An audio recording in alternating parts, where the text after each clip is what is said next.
Everybody, welcome back to another Hammers and Dice podcast episode. With me are Reed and John. Hello. Hi, everyone. And tonight we wanted to do a little bit of a end of the year wrap up. I doubt we're going to do another podcast before the new year comes around. So we just kind of pop up, do a little check-in, talk about some hobby updates that we've all had, and just give a little bit of our thoughts and feedback on where Heresy 3.0 is at the end of its, first year, moving into 2026. So who wants to give us a start with some hobby progress? I might get start. I just finished some of my the first Saturnine in my armies. So I finished 6 command squad dudes. So 4 of them have double fists and 2 have the axes, and they're really cool once they're done. I think building them was kind of, they're harder. I don't think they're a hard build, but they're definitely more parts than the other Heresy infantry kits. And it's like 3 pieces per part of the body. Yeah, right. That 3 pieces for the foot, all this different stuff. Yeah. So like I was building them. I was like, yeah, there's like 3 pieces of foot, all this. Like, do I really want to do this again? I kind of not hyped because I have 6 more, right? But then I painted them and I finished painting them. I'm like, oh, okay, these guys are pretty cool. So I could see myself doing another 6-man squad for like my next project or something. Yeah, John, they're good. And you played a game with them, right? I did, yeah, I did. What are your thoughts? Because I've only had, I think, 1 game with them was against Reeds, and it was probably our first or second game of the edition, and we still didn't quite know what we were doing yet. So it's hard to tell. I mean, they seemed really strong when we were, in our early days. But how do you feel about them now that you kind of understand? This played my run as a command squad, so weapon skill 5, 2 of them have double fists, and I put them in Land Raiders, and they did really well. I think I played Tracy, and turn 1 he was playing Iron Warriors, and he throwed everything at a Land Raider, and the Land Raider died, so Sarah had to walk. And after they had to walk, they're pretty tanky. They were tanking a lot of shots, and eventually I got into combat with 2 of them, and they killed a lot of things. And then I had another squad of 3 guys, and unfortunately I failed like a forage charge or something, which kind of sucked. But I was able. I ended up fighting his command squad of Dominators. Well, it wasn't a command squad, it was just a Dominator squad, and they did pretty well, even though I think there were 2 of them by the time he charged. They killed like 4 I think by the end of that fight, only his Praetor was left against 1 guy with an axe and 1 guy with 2 fists. So they just mulch everyone. I think there's a lot of value in the axe because they strike before Thunderhammers. I still think it's too expensive to kit out a whole squad with them. I think having the fists for more attacks for cheaper is great. I treat the axe more as like a special weapon thing. So yeah, they're really slow though. 5-inch move sucks. You really need a transport for them, but they did well. I didn't expect too much from them. I were just like, hey, like go to this objective and fight dudes, and they did really well for that. That's great. Do you feel like thing is super interesting because it'll take 2 Thunderhammer hits to kill 1, for example, whereas that's 2 regular Terminators dead, right? Yeah. So I think they're not like super crazy, but I think they have, if you know what you want to do with them, I think they're really good. Do you feel like deep striking them is a viable option as well? I think it depends on the mission but I think if you deep strike them, I mean, they'll delete attack squad, right? Because I gave my guys the flamer fists or whatever, the disruption flamer thingy. Particle shredder. Yeah, the particle shredder. And they just mowed down attack marines, right?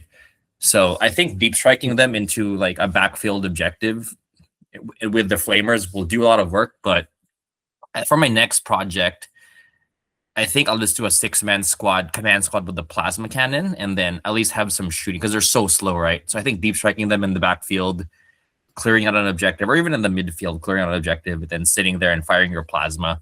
Because I think once they get somewhere, they're gonna stay there the rest of the game because they're so slow. So yeah.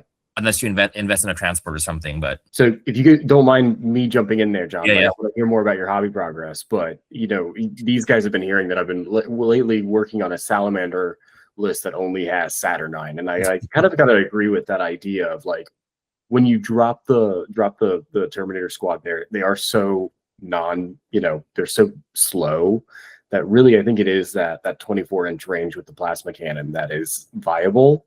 And not only that, I kind of don't believe in giving them the double one because, you know, you got to get them in, and then from there, they do have to remain mobile enough and threatening enough that if you neuter them in the close combat, I think they really hurt.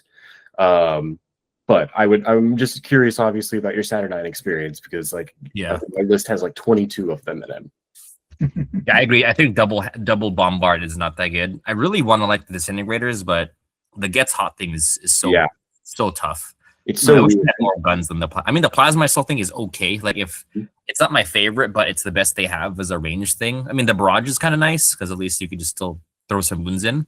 Definitely. But yeah, I wish they had It's better. less likely to hurt itself. So, like, my first game that I played with them, I played with the disintegrator cannons, that's what they're called, I think. But they ended up, like, I killed 2 of my own guys in my 6-man squad, and I was like, what the hell? Like, this is not cool. But the plasmas seem to do well enough that their armor can help, you know, make them survivable enough when things go bad. Yeah, I think Saturnine I think they're a well-designed unit, whereas they live up the fluff of them being super tanky. They do that really well, but they have a really huge weakness, which is that they're so slow. Makes it hard for them to like just tear up the battlefield, you know. So I actually like what they did with the Saturn Terminators. It seems like what you want to do is just either deep strike them or use a Land Raider to get them on an objective, and then once they're there, they just stay there, and they just are a deterrent to your opponent for trying to score there. Right. Yeah. And we were talking at one point in time of there were different, like, you guys were giving me different ideas for my list as far as like, oh, take this and it'll maybe open up that. Like, I looked at the idea of maybe giving, you know, a endless drop pod at one point to get taking a Saturnine Dreadnought, but obviously it can only take, I think it's up to transport 7. I think it's max bulky 6. Yeah, it's somewhere around there. So it's like just a little bit above like where the Saturnine is, and so with that, like, it was changing up a lot. But like, one thing that I noticed was a new casualty for this new edition is the Cestus Assault Ram, which, like, I always knew it wasn't like going to be fantastic, but it used to have the rule where bulky didn't matter for it. So, you know, you could just, you know, stack it up. It was a flying Spartan. It's lost that rule from what I understand. And so now it can't take like a full, you know, squad of big Terminators in there very, very well. It was tragic. I was really sad to hear that. Yeah, so it's definitely been an interesting challenge trying to figure out how to make them mobile enough with deep strike, and you guys, you know, recommended aerial reserves and stuff like that. So I hope it's going to be good. I'm going to really go hard into Saturnine, so it better be good. Yeah, I'm excited to see that list. Yeah. Well, not to tease it too much, but like, obviously, you know, I've been really wanting to talk about Legion-specific units that might be coming. So I'm also getting prepped for the idea that eventually Salamanders will get our special Saturnines. Yes, please. Okay, John. Sorry, I know I interrupted. That was it. That was my hobby. Was the 6-man chonk squad. So, and they look really cool. I think at the end, seeing pictures of them, I'm like, oh yeah, this unit is sick. They're sick. You guys look good, and they look so good in the Sons of Wars. I know, yeah. They look really good. And it's opened up a whole new thing. So like, I've been over there thinking about like Legion units that might be good for Terminator, or like Saturnine Terminator. So it's like giving like a whole new kind of idea of cool opportunities. I'll talk about my hobby next because I was already going into Saturnine. So I've been traveling a lot lately, so I actually haven't gotten a ton of hobby in. Before I left, I was building my Night Lords. I'm finally getting my trader list. I've been doing a lot of terrain for LVO over the couple of last years. So like, I'm taking a break for a minute. I'm trying to get a lot of my Night Lords done, doing custom Night Raptors that were mix of Mark II and Mark VI Marines that are getting in there with Night Lord bits. So when I go back to LA, I'll be doing a ton of green stuff. So if you have any recommendations on how to do flayed skin, I am very much a green skin novice, and if you want to drop some comments and tell us how you do it and what you recommend, I'd love that. Thanks for the community's help. And after that, I'm going to be painting up more terrain, and that feels pretty much it. I'm in Nashville, Tennessee right now, and so I went to a local Games Workshop. They were having their 30K event, Apocalypse Day. Sorry, I don't remember exactly the name of the event that they were running, but it was a cool group of guys. It was about 8 guys that were playing Heresy. They had, I think, 20,000 points per side, a Warlord Titan, a Reaver, and a couple of Warhounds. It was a very cool game, very cool meeting those guys. So shout out to them. Oh yeah, that's awesome. I'm curious, I mean, I don't know if you've played much Heresy in Tennessee or spent much time around there, because obviously you've spent the last few years with the LA group.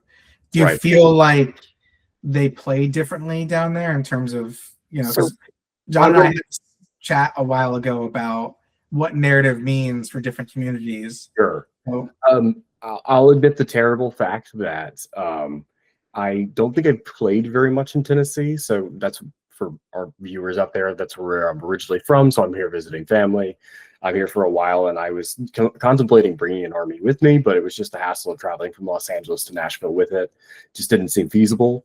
And so with that in mind, I did have one guy who was running the 30K event. He was his name is Cameron. He offered for me to run his Raven Guard, so I could have participated on Saturday, but I just had a lot of things going on. And truthfully, even though after running LVO, I still feel like a novice for 3.0. And like, I'm excited to talk to you guys about that, because about, where we're at with 3.0, because like, I feel like in kind of a minority camp here, and I'm still I'm excited though to keep kind of learning about it. But in this instance, I decided to turn him down, which he generously offered for me to be able to play with his army. Most people would not, offer up their finely painted minis for, some random guy to come around. But so I'm excited to get to know the national community more. I'm hopeful that I can maybe have an army to call upon next time I'm here. But I want to get more familiar with the game before I kind of start committing to that. nice. So, Randy, I'm sorry, I don't have a better answer for you, except that the national guys seem really cool. They seem like, in that way of like, they seem to be playing a very narrative-centered mission, and I'll always appreciate that. Yeah, of course. All right. So I guess it's time for me to bring this out. Oh, yes. Beautiful. Oh, yeah. So Randy Overlord is now Randy Overlord, the cheesemonger. please refer to me as the Master of Cheese from now on. Thank you very much. Mhm. So last weekend, our buddy Andres ran. He's one of the, speaking of narrative versus competitive, I think it's fair to say that he is a pretty competitive player in terms of his list builds. I think he, generally speaking, builds some of the strongest lists that I've seen. Reed, I feel This like is our attack dog. Like if we come up with somebody like an LVO or anything that we're like, all right, this person needs to be just toned down, we play them against Andres in a lot of cases. Yeah. Yeah, jokingly, like we're not actually like over there colluding or anything like that, but I'm just saying like that's our threat. this guy's delayed a little bit. His birthday was a few months ago. He wanted to do for his birthday a cheese fest event where basically there was no narrative involved. He literally, he made this event. He was like, I want you to build the cheesiest lists you can think of, and this event is just going to be pure competitive cheese. As Hurt much your as opponent. that was the purpose of the event. That was what he wanted it to be.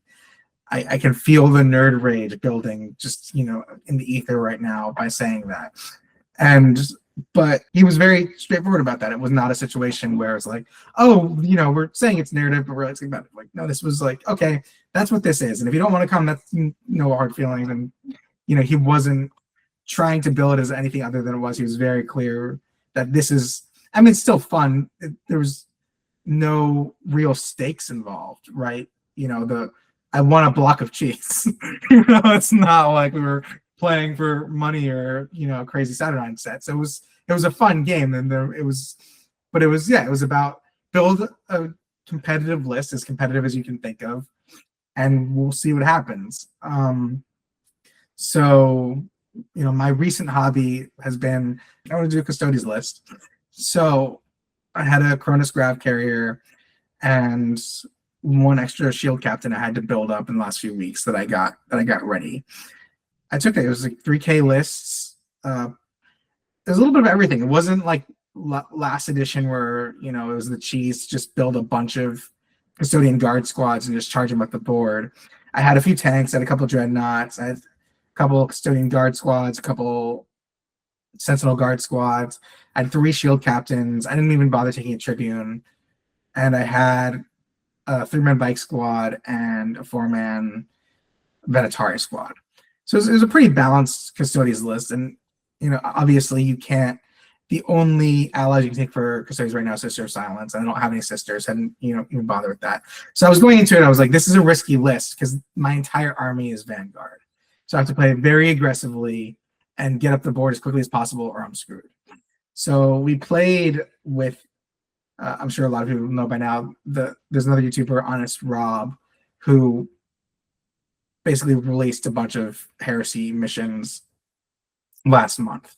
So we used those missions, but not with his extra caveats. We played them with the normal rules, so it actually made it worse for me because in Rob's rule set, if your unit is on an objective and then reacts off of it, you can still get the Vanguard points if you kill them in that turn. But that was no longer. I was banking on that, and then I'm just like, nope, we're not doing that. We're doing the normal rules. I was like, great.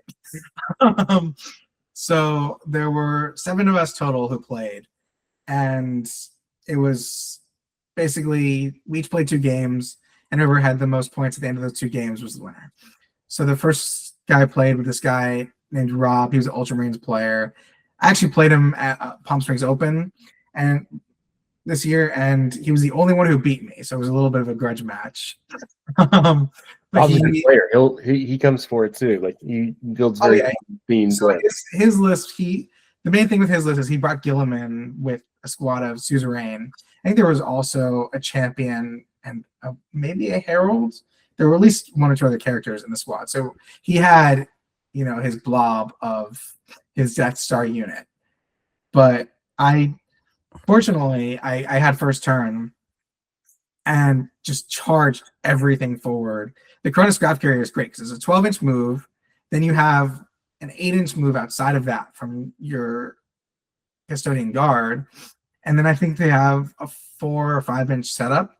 So he had an objective that he had a tactical squad on in his first turn. And I got a first turn charge off on that objective, which he was not expecting. So I was able to knock basically almost all this stuff off objectives right away and put him on the back foot and just stayed away from Gilliman, right? He charged Gilliman into the center, and I basically let him take out my dreadnoughts, but just kept everything else away from him. So he didn't really have much else he could do with him. And, unfortunately, I've said this before, I think Primarchs are not great this edition. Yeah, there's still combat beat sticks, but not having those army-wide buffs. I mean, yeah, they still have a couple small things, but not having the major buffs, I think, makes Primarchs not worth the points anymore. So it was a bit of a point sink for him, and the Custodians being as aggressive as they were. And we also had a few extra ways to score points that weren't just objectives. So I was able to get an early lead and maintain that. So that was my first game. And then the second game was this guy, Nick, who plays Emperor's Children, who brought legitimately 40 tarantulas with las cannons. Oh my god! 40 las cannon tarantulas. And you played it where you multiple tarantulas can react to the same unit, right? Well, there's multiple interpretations of the way tarantulas can react. I think rules is written, broadly speaking, multiple tarantulas can react to one unit. That's debatable, but okay. I mean, it's debatable, but in terms of competitive play, I think, if you're trying to cheese out an event, I would, as a TO, I would say I would competitive atmosphere. That was the interpretation, and I wasn't going to be like, no, only one of your 40 tarantulas can react to me moving here. But so that was his interpretation. I wasn't going to fight him on it. He did try to say that he thought each tarantula could react once per each phase, and I was like, no. You can react once with each tarantula in my turn, but not in each phase. That's insane. Yeah. So he said it was very funny because he printed them and was like furiously painting them, the few days before. And his wife, who knows nothing about Heresy, said to him, like, I don't know anything about this game, but this seems wrong what you're doing. Yeah. And he was like, yes. Got out But there. again, I went first. So fortunately for me, it left a little bit of a bubble because they have Infiltrate 9. So you had to stay. I had everything aligned basically as far up as it could. So you just stay at least 9 inches away from me in the midfield. So I took a video of it, but basically his entire half of the field from side to side was just covered in tarantulas. And then he also had 2 Arachne turrets. But that was most of his list. He had some Phoenix Terminators, a couple tactical squads, and an assault squad. But the majority of his list was these tarantulas. I'm glad to hear there was a little extra stuff, but a full tarantula list would be pretty awesome in its own way. Yeah, well, I see. So I think he maxed it out. He was like, I couldn't fit any more tarantulas into the list at that point. Because you still need your Centurions and your stuff, and you still need to be able to score because they're not scoring. But so his first game he played against another Ultramarines player, but unfortunately it was an Ultramarines player who had an all tank list. So he just got he got las cannons to death with all his tanks. So Nick won that first game, and then in my game I basically was like, all right, first turn I just have to move everything forward, get on the objectives, and whatever dies. But then don't move again the rest of the game. Then the rest of the game, my only movements are reactions. And if he wants to come and try to challenge me on these objectives, great. I'll kill him with my custodians and get the Vanguard points. So, he wiped out at least a third of my army with tarantulas, in my movement phase in the first turn of the game. And I was feeling a little depressed. I was like, I don't know if this was the right choice. I think I'm fucked up here. But I got my custodian guard squads on. There were, I think, 5 objectives in the game, and I just basically had units on 4 of the 5 objectives, something like that. And that basically from that point on, he couldn't do anything. He charges Phoenix Terminators at me, and I've said multiple times, Phoenix Terminators suck. Yep. So I was able to kill his Phoenix Terminators. I mean, it took a couple rounds of combat, but I wiped those out. He charged at me with Assault Squad. I wiped those out, wiped out his tacticals. So it was a interesting game that I felt proud that I was able to kind of tactically maneuver that. So that was the event. Thankfully, nobody brought a Black Shields list. That's what I was saying. I'm like, that's crazy because that's like the instant I win button is that Black Shield. I don't think you could win against it. Because my whole thing is I don't mind cheese competitive lists as long as there's still some skill involved, right? I still at the end of the day want to be like, okay, yes, there's some luck, but I want to have it so that we're actually playing each other, and whoever the better player is hopefully wins more times than not. But that list is just, I win. It doesn't matter what you do, I just win, right? Yeah. And so that was the one thing I was worried about. Also, I probably wouldn't have done super well against a Saturnine heavy list or a list with a lot of Terminators. I don't think Custodians are as great against Terminators this edition. Well, we'll have to see, Randy. Yeah. Give me a few months and I'll be ready for you. Because Andres had a World Leaders list where he had Angron Ascended, and I was like, I probably would not have done well against that list if I had to play him. So bring Kabanda as Angron. What was it? It might have been Kabanda. Yeah, I mean it was a huge model. I had pictures. Probably Kabanda, yeah. But he was debating about what do I do for it, and I was like, get the 40K version because obviously his Primarch Transfigured one isn't out. Yeah. So, yeah, I think Kabanda was a good choice. It was a fun day. I think none of us took it too seriously. It was not one of those oh man, I have to win kind of things. It was just we were all just kind of messing around. Josh brought an Alpha Legion list that had 3 Margals in it for his rewards of treachery. So he had to borrow 2 of them because he didn't have 3 Margals. So it was fun just kind of seeing what people brought. So it was a good heresy day. And then what else? Finally, for my hobby side of things, my Emperor's Children are in a pretty good place. I feel like I can kind of move on to other projects now, and I might still add stuff to them. But I finished Fulgrim, regular Fulgrim, not Fulgrim Ascended. I will never even attempt to build that model. So now I'm working on some terrain. I finally picked up some terrain so I can get a decent board going. And yeah, that's my hobby for the moment. So let's move into, there hasn't been a ton of new heresy news since our last podcast, but there was, I think, 2 days after we recorded, they announced the new plastic Myrmidons, which I have to say I like those models. So let's do it. They've Those been models- needing them in plastic for a while because Oh yeah, I really want the close combat versions too. John, what are your thoughts on the plastic Myrmidons? I think they're amazing. I think the models are really cool. I don't think they're better designed than the other ones. I think the other ones have a cool kind of look to them, but I still like these new ones, and them being plastic is great. It is a different aesthetic, and you're totally right on that, John. I was actually kind of clocking that myself. It feels, I don't know, they feel kind of more like with that square Pope hat than like the traditional like kind of Martian hood variant that the old style had. But those who don't know, John's Mechanicum is like pretty tough, and like he's had it since first edition, if I remember correct. And your Myrmidons are something I've only ever seen you really run, and they like always do incredible work when they're on the field.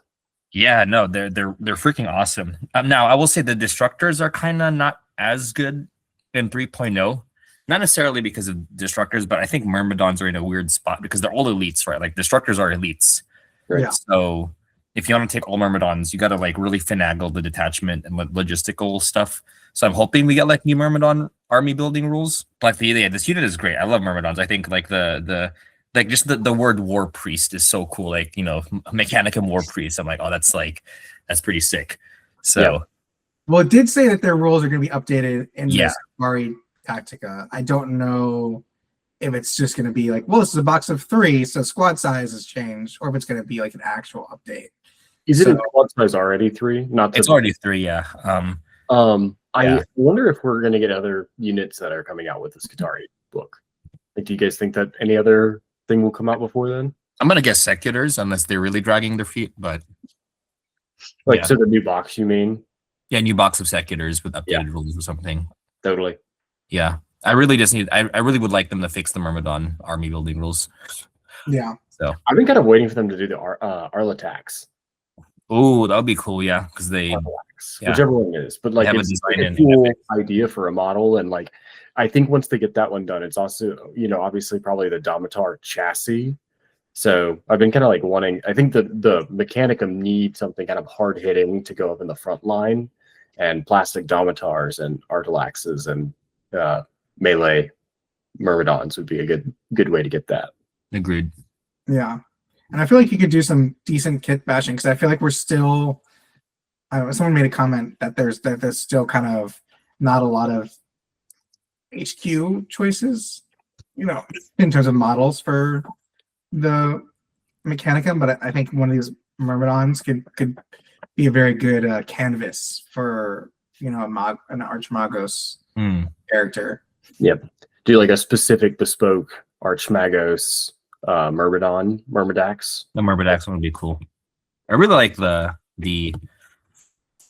current Archmagos model. But I do think because I mean a lot of people use the 40k tech priests as HQs, but they're all very like tech priest-y with some guns. Tech would reads it. I would like a just a jacked up Myrmidax kind of themed Magos, or even like a Cybernetica specifically themed Magos, where you could tell he loves his robots or something.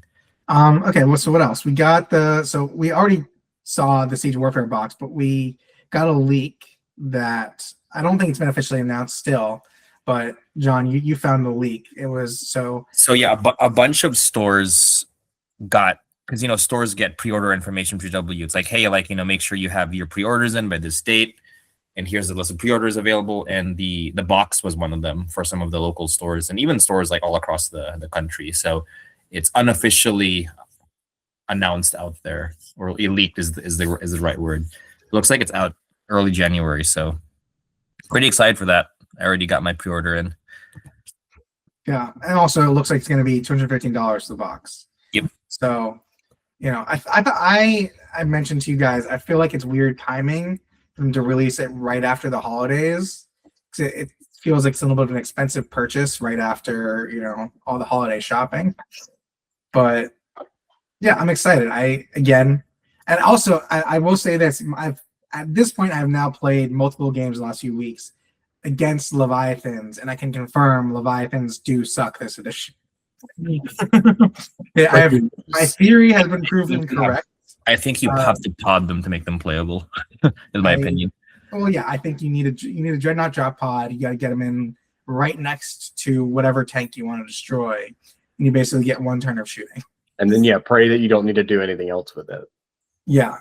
So I just confirmed my theory. I will not be buying this box. Hopefully, some people will be buying it and breaking it up, and I can buy some of the Breachers and the Terminators from it. Otherwise, I'll just wait for the individual sets because I do not need more Leviathans. Make a long story short. And then what else? That's basically it. We got some Christmas painting guides, which was a little bit of a weird choice. Mm-hmm. But yeah, there those are. Even though they already released painting videos for each of the legions like 4 years ago. And not only that, like there was a Legion painting guide from first edition when Burning of Prospero came out. Like yes, there were. We've gotten painting guides plenty of times. So hopefully if we're good this year, Santa will give us something nice in the end of year preview. Yeah, it'll be Solar Ox painting guides. Woo! Honestly, that'd be pretty tight. Like we need more Solar Ox stuff. Yeah, it would be. It would be cool to get a paint guide for some of the more obscure Solar Ox. But yeah, so it's weird. I was trying to find when the edition officially dropped. I think it was July 26th. My math is right. So it's only been about 4.5 months. And I was saying before we started recording, it feels like it's been out longer than that. Yes.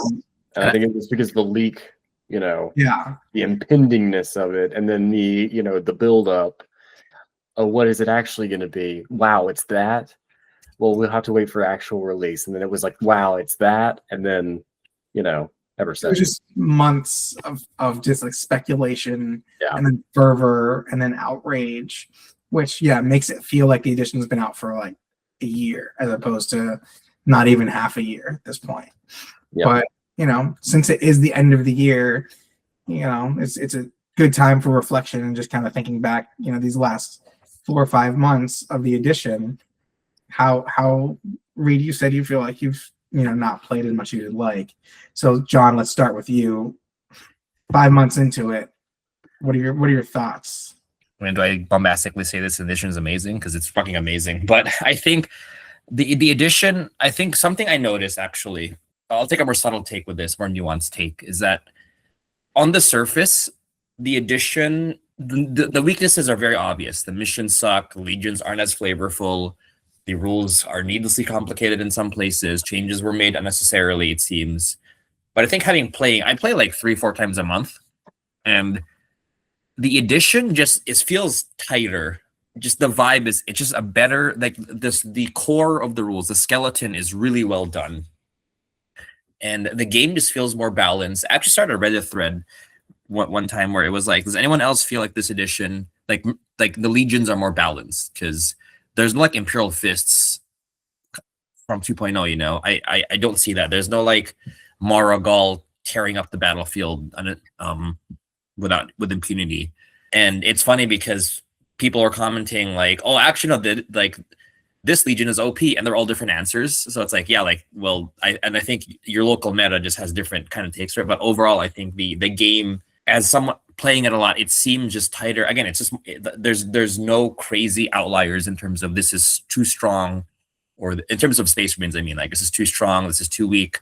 Now you may say it costs flavor, right? But I'm of the opinion that in the lore, the legions were all kind of derivative of the same kind of Space Marine legion structure. I wasn't actually, as a Blood Angels player, I wasn't a fan that in 2.0 and 1.0 that you had to pretty much play all jump packs as Blood Angels. I feel that like legions had different kinds of styles of warfare. So from that perspective, I could kind of accept the loss of flavorness because it makes the legions, you don't feel as shoehorned to do certain things because the legion rules aren't as strong or as defined as in the past. So that is kind of nice the more I play, right? And the missions, I think, the core rulebook missions are really the worst part of the edition, but that's easily fixed with custom missions. I really like the Onslaught missions from Forges of Saturn, where there's like an attacker defender kind of thing. So that's an easily fixed kind of issue. It's kind of bizarre to me that a lot of like tacticas and guides online assume you're playing the core rulebook missions, but they're so bad. Like just because for example, like line spam isn't as good even in onslaught missions, because if you're the defender, none of your stuff has line. You just have a different way of scoring points. And a lot of custom missions that the community makes dial back the prevalence of line. Like Honest Heresy has the maximum 3 points extra from line kind of thing. So yeah, I think the missions are the worst part, and that's an easily fixed kind of thing. And even the rules, I can't think of any crazy dumb rule mechanic this edition, like artificial sergeants tanking, wounds, or there's another one, but I can like haywire not affecting armigers or something, right? I think the closest one is the fact that knights are hit in the rear armor and melee. I feel like that's an oversight that needs to be fixed, but it's not as game rage inducing like artificer sergeant tanking, right? Or like last cannons or something as a unit. But I think it's because knights are like less ubiquitous in Heresy so far. Yeah, I think you're definitely right on that. That those were just the more prevalent issues last edition. It's not that they're any less egregious, but yeah. So yeah, I think it's great. I will say though, on the flip side, I think if you don't play Space Marines, like Mechanicum and Solar Ox, just kind of, I mean, not that they were beating Space Marines much last edition, but they're definitely way worse at fighting Space Marines this edition. Just it's harder to get line. Mechanicum is the weird army building restrictions. I mean, I still have fun playing Mechanicum, but it's definitely not as straightforward as last time, and it's even harder trying to play against Marines because of what Marines got and all that. But I'm a kind of guy who thinks that Space Marines should be OP because in the lore they're fucking OP. Like the Emperor conquered the galaxy with 18 of the Space Marine legions, not the moral humans or the Mechanicum. So you can kind of accept that from a large perspective. But yeah, overall, I think the edition is great. I'm really excited for the new year, for what's to come. But again, on the surface, there's glaring problems. But as someone who plays it a lot, like I don't think those problems are like real problems. I think they just on the surface look bad, but in reality, the structure of the game and the new stuff they introduce is just really fun and feels tight, in my opinion. Yeah, I agree for the most part. I mean, I think that in terms of Legion flavor, the biggest loss is what were the rights of war in 2.0, right? Where every Legion could basically modify, certain units that got line or take more of certain units or whatever, basically modify their force organization structure. And that's, to your point, it forced you down certain rabbit holes. So you're like, oh, I'm going to be Femi. I'm going to build my Logos Lectura space, like Ultramarines. I'm going to build my Deep Strike Blood Angels. A lot of people created their armies around these rights of war, which felt very themey, but then it started to feel very samey at a certain point throughout the edition, where, I've said this before, but you got to a point where you're like, depending on the Legion you're playing, you kind of know the units that you're going to be coming up against, because that's just, they're playing to their strengths and their rights of war. And I think now, without those rights of war, there's a little bit more freedom. And yes, on the surface of that, it's like, okay, like everybody's on the same playing field. It's more generic. There's less flavor, but it also allows you as the player, as the person building your army, the freedom to not feel like you have to be restricted by your rights of war and be like, I'm going to do my Legion the way I want to do it and not be as worried by like, oh, the rights of war say this is what I should do, so maybe I'll lean towards this. You can build your army whatever way you want, so it hopefully is leading to people. And I feel like most of the lists I'm playing against, I'm very rarely seeing a lot of the same units on the table. I mean, aside from you have your line units, so obviously you're seeing a lot of tactical squads and just spoiler squads. But outside of the basic line stuff, I'm actually enjoying seeing a lot of different stuff on the table that is different from what I saw last edition. And then, in terms of the Legion traits, yes, there are some that got nerfed, but some of them are either exactly the same or even better. The White Scars Legion trait is twice as good as it was last edition. Emperor's Children is basically the same. The Salamanders one is better. The Iron Hands one is basically the same. The Raven Guard one is better. So yeah, there. That's not to say there aren't legions who have lost some stuff in there, but I feel like with every edition of any game, they're gonna have buffs and you're gonna have debuffs depending on how good a legion was in the previous edition. That's basically been carried over. So that's what they do with every edition. Things have been changed. Some have gotten better, some have gotten worse. But in that regard, I don't necessarily think that all the legions are more vanilla because of that. I think if you look at each individual legion, some of them are more unique and some of them have been toned down a little bit. And then, yeah, I think from a gameplay perspective, what I found interesting is a lot of things that people complained about at the beginning, for instance, like the terrain rules. The biggest issue with that is your first couple games, the gotcha situations, right? And to me, this is the learning the new rule set kind of thing, where you're talking about, you can see one model, you can shoot the whole unit. That's been a big talking point for people. But for me personally, I'm like, when you know it, when you understand what that rule means, and you're playing with that rule in mind, I don't think I've encountered a single situation where I've been like, oh shit, like I can't hide my unit. Like, oh, he got me. When I'm placing my units, understanding that that's the way the rule works, I've always been able to place my units in a way where that hasn't really been an issue for me. I think it's balanced out by the fact that the terrain rules, you have those 3-inch buffer of blocking line of sight. If you want to hide your unit, it's much easier this edition to hide your units. So to me, all you're doing, like most of the time, that rule is preventing people from being a little bit cheesy, where I'm like, oh, I've got my heavy sports squad, but my master of signals is hidden down here. He's attached to them, but you can't see him. So it's stopping people from being kind of cheesy with the rules in that regard. You can make the argument that, like, oh, the return fire can be weaker if only your one guy is in line of sight. But again, that comes down to how you're deploying your squad. And if you're like, okay, this squad, which is a shooting squad, is within a couple of the guys within 3 inches of the edge of the terrain, it behooves me to move the entire squad, because what's the point of hiding the rest of them? Because I know that these guys are visible. I know that means that they can all be shot. So I may as well move the whole squad up into a position where if I do get shot, I can return fire with all of them. So that's one of those things where it just comes from the knowledge of those rules, so that you're not getting caught out in weird situations.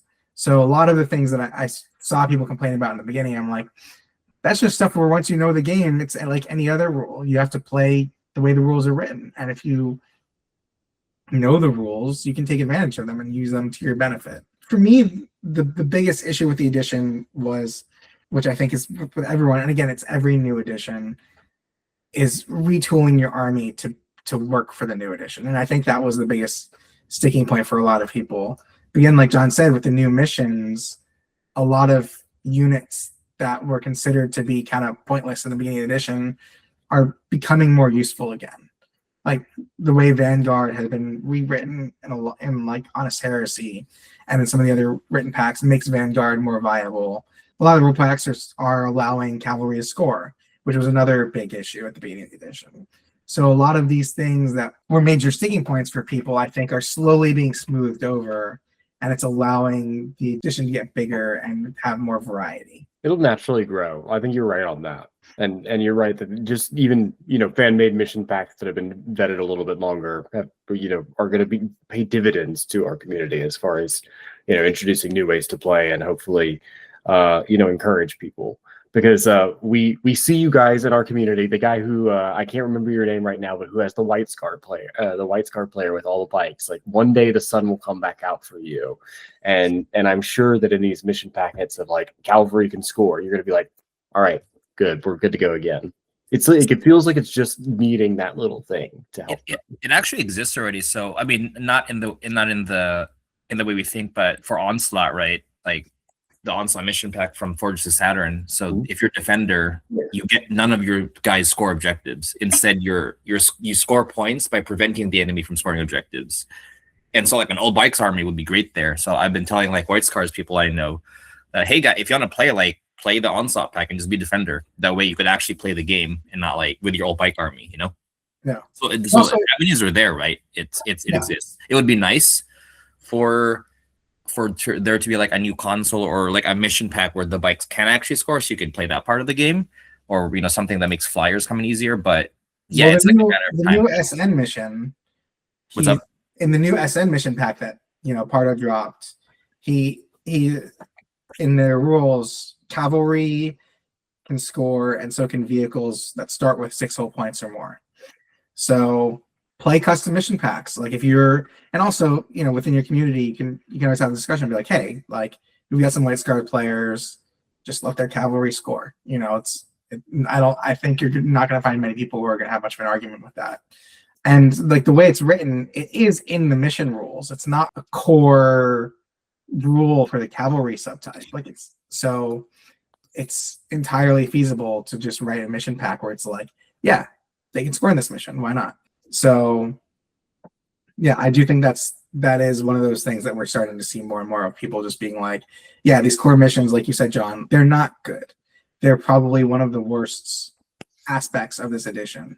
The fact that the objectives can be placed wherever you want leads to inherently some gaminess, especially when people can just like be like, all right, I'm going to put an objective here, and then I'm going to park my rhino in front of it, and then put my squad behind it so you can't see them, and I'm just going to rack up some points with my tactical squad.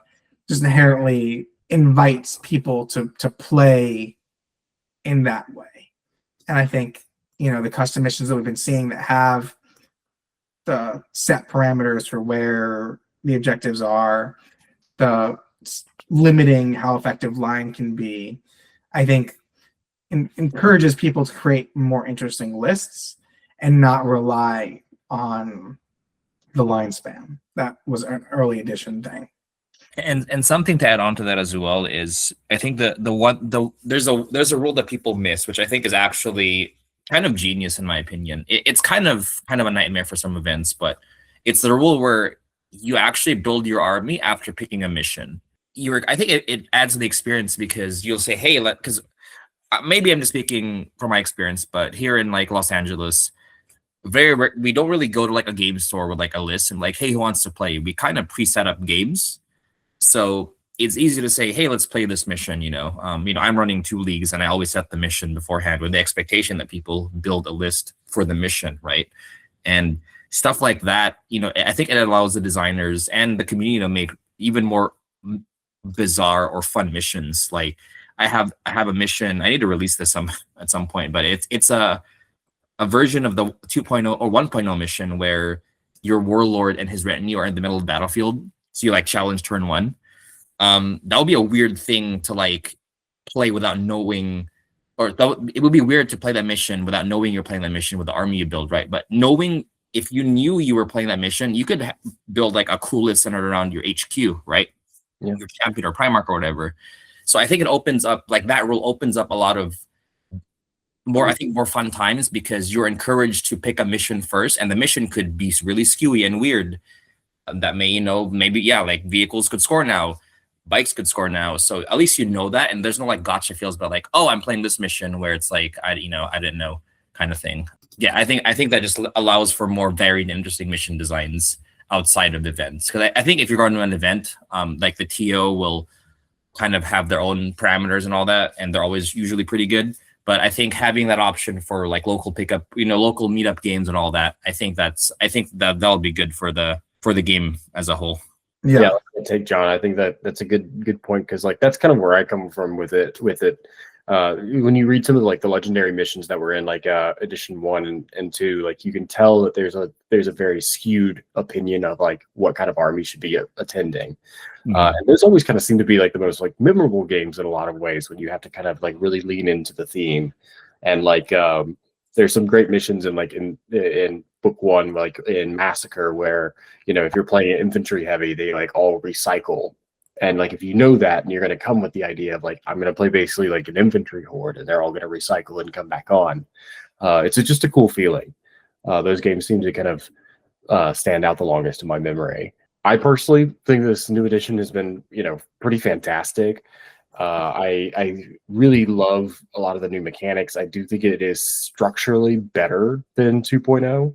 I'm specifically looking at the reactions. They seem to be very much toned down compared to last edition, which they kind of seemed that drove a lot of the meta. And that was a part of it I never really enjoyed. But I will compensate that I don't feel very good at this edition still. And it is probably more of my, not feeling very familiar with the rules. And I'm a more learn as I play than kind of going in. And I learn by making my mistakes in a lot of ways. So this edition has been kind of tough, where I know enough of it, obviously, that I feel very comfortable with it in some ways, but also I feel very uncomfortable to just do like a pickup game, as I mentioned earlier, with like some guy offered me his Raven Guard, and like that's great. I can I know pretty much how to do it, but the nuance wouldn't obviously be there. That wouldn't be a very good game. Randy, you know about this. We played just right before I left for holidays and stuff like that, and in that way of like. That game, I just wasn't as familiar with the rules, and even having to run LVO, I was very thankful to have people there that knew the rules more, so I could rely on them while I tried to focus on the structural running of the event. So I was more concerned with the missions. I'm super happy that we're getting more missions from the community, from GW. I know that that's an easy thing for them to keep coming out with. So 3.0 looks on the up for that. As far as flavor, that is kind of more my sticking point right now, where like I have a drop pod army that I've been playing since first edition, and now, we were talking about Leviathans. The only way to get them in is by drop pod, and I have 3, and if I'm going to run 1, like, why not run 3? So like, at that end of the day, my drop pod list can't play, and that seems kind of a fundamental issue, kind of in the same way that the bikes can't play in a really strategic way. So if I ran an all drop pod army, by turn, 5, I'd have 5 units on the board. Well, I guess 10, counting the drop pods that go along with them. But in that way, it very much limits what I can play. Perhaps they're going to put out a new HQ unit that relieves that pressure. That's what I'd like to talk about next time that we guys all meet on Hammers and Dice. So if you guys want to hear about that, like, give us some ideas about HQ units you think that belong. But I think, GW has this great canvas to keep releasing things that keep improving this edition, because nothing is fundamentally, I think, broken at this moment. There are some things that I think are a little skewed and maybe need an FAQ and an errata. And Randy, this is something that I ran into in our game, where like you deep struck a unit into terrain, and traditionally when you do that, you have to take some kind of dangerous terrain check. That is the drawback for you getting into the cover, basically, and getting so far up the board. His unit came in, they didn't have to do a dangerous terrain, totally okay, I understood on that. But then from there, they're in this bubble where they're 3 inches back, and then automatically they're almost hidden inside of that terrain piece. So they weren't there, they are there now, and they're totally hidden in this terrain piece that is a medium, plus terrain. That seemed like a different kind of wonky interpretation of the rules, where traditionally, once again, from first and second edition, they'd land, maybe a couple of them would get killed, and that's the trade-off that you get. That's one of the few rules interactions that I found that I'm like, okay, maybe I don't agree with it, but it's not how it is. Let's keep going. That's where I feel like right now. I think third edition is great.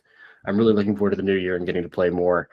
And I've had this problem since second edition, where I haven't really updated a lot of my 1.0 art, it feels like. Yeah, I mean, I agree with your point on Deep Strike. I think it's an interesting thing to talk about right now, because that is one of the sticking points in this edition, where I think that there's ways for them to fix it without a complete rule overhaul.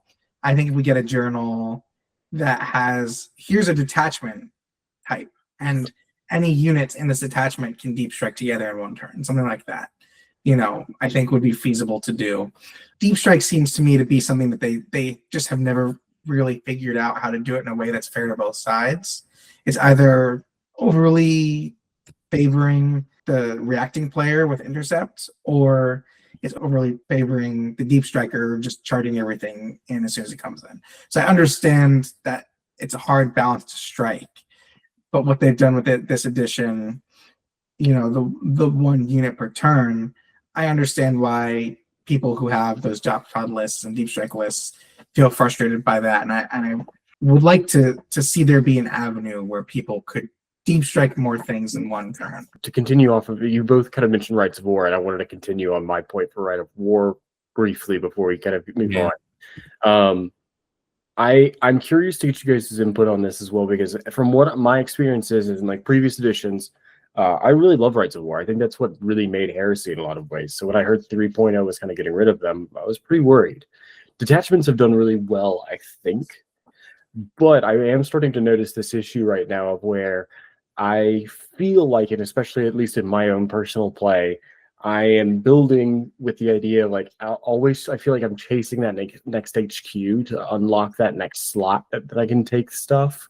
Where compared to last edition, where it was just like, here's your force org chart, I'm going to take a Rite of War that might open up things to fit in those slots quicker or more efficiently. But in that way of like, last edition, I could play a Vanguard, not a Vanguard, sorry, a veteran company and play only Terminators and veteran units, where in this edition, you have to take the Praetor, to take the Vanguard detachment, that then I can open up a select units of it. It just, something about it feels fundamentally different, and I am starting to hit that barrier of, do I like it or not? I think it gives a lot, so don't get me wrong where I'm coming from with it, but I do think I'm seeing fewer people that are like, hey, I'm going to make a destroyer company, because that's my theme that I'm building to my Rite of War. I don't know if you guys are noticing that, so that's what I'm curious to get y'all's input on. I think this goes back to missions. I think people aren't building crazy skew lists because despite, it's going back to me and Randy will laugh at this, but despite us saying we're narrative, we fucking want to win, so we take like a million line units, right? So like the core missions have very specific builds you need to do if you want to win them. And if the majority of people are playing them, they're going to kind of head towards those builds, right? Got it. But I feel that if you diversify your mission allotment, then you'll see more diversity in lists. Sure.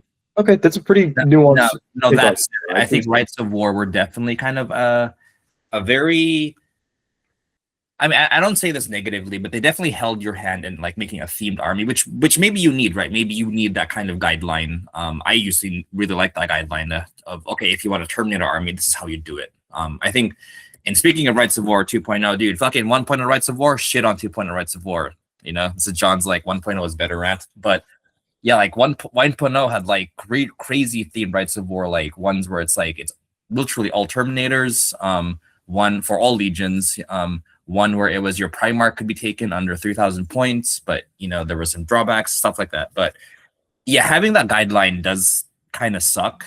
But the new list building, I think building new lists in itself feels more fun, but it's kind of like the Netflix problem where you have so many choices. It's hard to really lock in on a theme when you could take so many things without the clear restrictions, I think. So I definitely agree that lacking that kind of guideline makes it easy to really make just super generalized lists.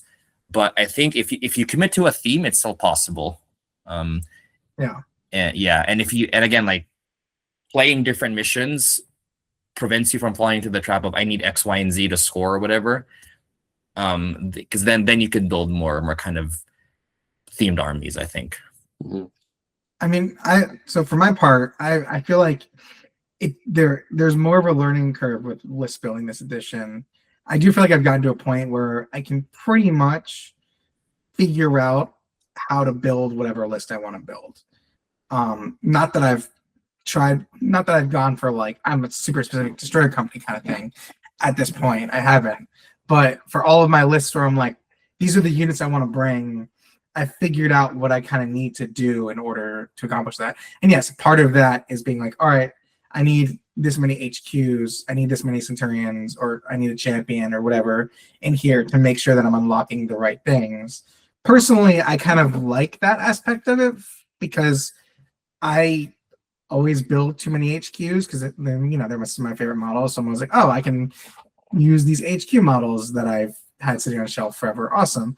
But I understand where it's like, oh, they're just bringing in HQ to unlock things. I can understand the frustration with that. But my hope is that they've done this with some of the journals already, where they've created new detachments in the journals that are kind of what you're talking about. You know, I think there's a detachment for that's like it's all Terminators, right? It's all like Saturn 9 and Saturn 9 Dreadnoughts. And, You're talking about the line breaker echelon cohort. Yeah. So like Yeah. I'm using that on So- my Saturn 9 list. It's like pretty good. Exactly. Like, it's not perfect though. It's like that's where I was like that was one of my examples on trying to build my Saturn 9 theme list, and I kept having to put in more HQs to take more, more Saturn 9.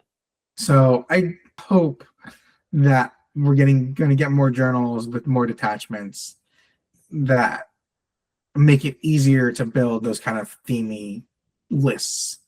At the end of the day, like the game's not built necessarily for 30-man Saturn 9 list. So I understand why it's a little bit, a little bit tricky to build that. Like that makes sense to me. But at the end of the day, I do think there's a way to do it, and adding a couple extra Saturn 9 Centurions to Saturn 9 list is still themey. It's not like you're. Oh, definitely. Like I'm not saying that it's like impossible. Yeah. It's just more of the methodology behind it has changed, and that's kind of more what I've been addressing lately. Where I also thought something cool with Rights of War from previous editions was the idea that it gave you an obvious benefit, but then a drawback for the most part, and it more locked you into how you're going to play, but not in a way that it was like it was that trade-off that you as a player had to be okay with. I'm going to lean into this idea. I mean, I remember a lot of the Rights of War from last edition, and this comes back to like what John was saying about having a little bit of competitiveness. Most of them were not particularly good. Like, yes, they allowed you, if you were going to do like the elite Right of War where you could bring a bunch of Terminators, only like 2 of them could be line, something like that. So it wasn't typically a very good list to bring. And the same thing with most of those Rights of War. Like you could do it, and it was themey, but most of them had major drawbacks that would make it difficult to win a game. So I do think that there's that to consider. Where like I don't want to look back at it with like too rosy of the glasses because I do think okay. So not to pick too much about it, but like in first edition, like everything was scoring, but there were things that were objective secured. So like in that way, like it did work better in first edition for that Terminator only, where only 2 of them get line and stuff like that. So I'm saying like there are instances that it has worked and it has been viable, kind of in the same way that like Primarchs just used to be better. There are some instances where things have just gotten kind of worse over time, and I think with that, it has been a trade-off. But like not to say that I'm not saying that I'd rather go back to previous edition with the Right of War. I'm pretty content with where we are right now. I was curious though, in the way that if Space Marines didn't have to take the traditional Crusade detachment as their main one, like if they had a faction specific one that gave a little bit more openness to elite units, which is a more Space Marine themed list, is more it's the elite units, where like Mechanicum, Solar Ox, and Militia kind of played with the newer style. I'm getting off on a tangent right now, but I'm just more saying that I think there are solves. But I agree. I think the Solar Ox one is really the way Solar Ox deals with attachments is really well designed. So I think there's definitely I think it would be nice to see something like that for Marines, where you get bonuses for like if you want an infantry company. HQs make it they don't just give you detachments, they give you like bonuses and stuff. Like if you take a Centurion equivalent for your Solar Ox infantry, that guy gives your infantry a specific bonus if they're in that detachment, more than just like, oh, here's 2 slots. Like you get special rules and stuff. So yeah, I think that would be great actually. I mean, to that point, one of the things they haven't mentioned it in a while, but one of the things that was said on Warhammer Community when they were doing all the hype articles was that each legion would be getting their own Journal Tactica. So I don't know what that means, what's going to be in it, but it's possible that each legion could be getting additional Rights of War, additional detachments, maybe a replacement to the Crusade detachment. I don't know. I would caution not being overly optimistic because I feel like that's It's a road to disappointment. If Like you've road to never- disappointment with Games Workshop, and who knows how long it's going to take for these things to come out. You never know. Maybe they'll change their mind at the last minute and they won't come out because they're too busy doing other shit. Who knows? But as of right now, as far as we are aware, they will be doing specific journal tacticas for each of the legions. And there's got to be something in them, right? That'd be nice. Sure. I feel like I'm gonna get it's gonna be Journal Tacticus, the ruin of the salamanders. It's just gonna be like, and you get nothing. That would actually be hilarious. Be my Like luck. April Fool's Journal Tactica. Right. So, Now that we're going into kind of a new year, do you guys have a kind of something that you're hoping comes in 2026? Like if you had one wish list that Santa could bring you, for 2026, what would it be? Well, I can't say plastic reaches anymore because that's coming and that's like hype AF. So, It's a good one. I would like to see Legion specific upgrades in terms of bringing back the shoulder pads, heads to spruce up the lists for all the armor marks. Because right now we only have the Mark 6 ones. Mhm. So getting new upgrades and more varied upgrades, I would like to see that. the realistic wish is Mark IV. That would be great. Oh yeah, that would be awesome. Like Mark IV squad, which I think is happening. I think Mark V is going to be happening as well soon, sooner than anything. But I would like Mark IV. Mark IV was the first plastic mark, so seeing that in the new style would be awesome. Yeah, it would be. The unnecessary wish list is Mark VII, so I could fucking finally do Bad Ab like all the other old people. Like a Mark VI, like redo the tax squad kit, man. Just give you a veteran tax squad with all like the tax squad options. Especially with the scouring hype going on with the new Ashes of the Imperium book coming Have out. you guys read that one yet? It's like really awesome. I haven't read it, but I haven't read it yet. I'm still reading the Job Site Massacre book. Cool. Okay. I'm starting that one now. I read the leak for Ashes Imperium, and geez, I initially thought like when this book got announced that like what are they gonna do like besides the codex thing, like what kind of plot threads? And then I read the full spoiler. I'm like, okay, there's some great ideas in here, which I am honestly insanely good. Like No spoilers. I gave it a 5-star review. I was like, this is awesome. I'm excited to talk to you guys about it once you're done with it, Randy. Yeah. Because I read Era of Ruin and that was hot garbage. Yeah, Era of Room is just Custodian's one was great. The rest I think Cody's was the only good one. everything that Era of Ruin was supposed to be is what Ashes of the Imperium, I think, will be for you. If GW can be very nice right now, and once again, I always ask for nice things. Obviously, Salamanders, Praetors would be great, but besides that, I think a really realistic thing though is apparently they're going to be redoing Primarchs in plastic. That seems like a really easy thing for them to do, and especially with the plastic push, Primarch push, all of that, money. There's been this rumor that we're going to get a new Rogel Dorn. I'm really hopeful they'll show that off soon, because if that does, it will push us towards that. Everyone getting almost redone for the Siege of Terra. I assume that's going to be what Dorn is done for. Could you imagine getting a new Sanguinius? Like, I never really enjoyed the current Sanguinius sculpt, so like maybe getting one that's more themed off the Lost and the Damned, of him like kind of on the cover with his spear aloft, or maybe one that can maybe be fighting the new Horus Ascended. Like, I think there's options in there. But if we get a plastic Rogel Dorn, I think that will kind of set the stage. That's my wish list. No, that would That'll be be really, interesting to see. really Like, cool. releasing plastic 30K, because we have very few plastic Legion specific things. We have like the 2 characters for now, so that'll be super interesting. And I think we all agree that they're moving away from resin. That makes sense. And doing more characters, I think, is a slam dunk for them. Because it's easy one-offs, and especially everyone always talks about Primarch selling, and they honestly do. And Rogel Dorn needs a more dynamically posed Primarch model. A lot of the Primarchs do. Like Gilman, I would love to see. Gilliman already has a second model. No, he's got his 40K model. I'm kidding. Yes, but I would love to see him like tearing through word bearers on Calv. Like an Angron racing through a battleship style Gilliman, with like Angron needs a new model for sure. yeah. Well, he's kind of getting one with the transfigured one. Yeah. If that ever comes out. Yeah. Apparently for listeners to know, apparently the mold broke, so they had to fix the mold, which is why it's Didn't it get announced at like February? Yeah, it was almost it's almost a year. Yeah, like literally they can't make it because they have to fix the mold for it. So Yeah, it's just gonna be funny. We're about to hit a year of it being announced, but not being around. yeah.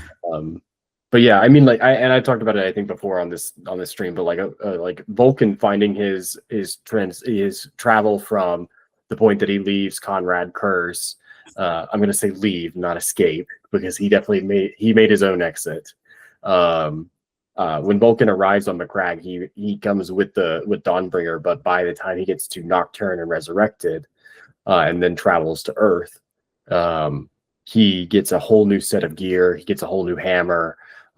Getting a new so like basically the only time you can use the current Vulcan model is in Great Crusade and then Isfon 5. Yeah. And after that, he's in all new gear. So I would love to get a new model for him. So GW, if you're listening, that'll be on the wish list as well.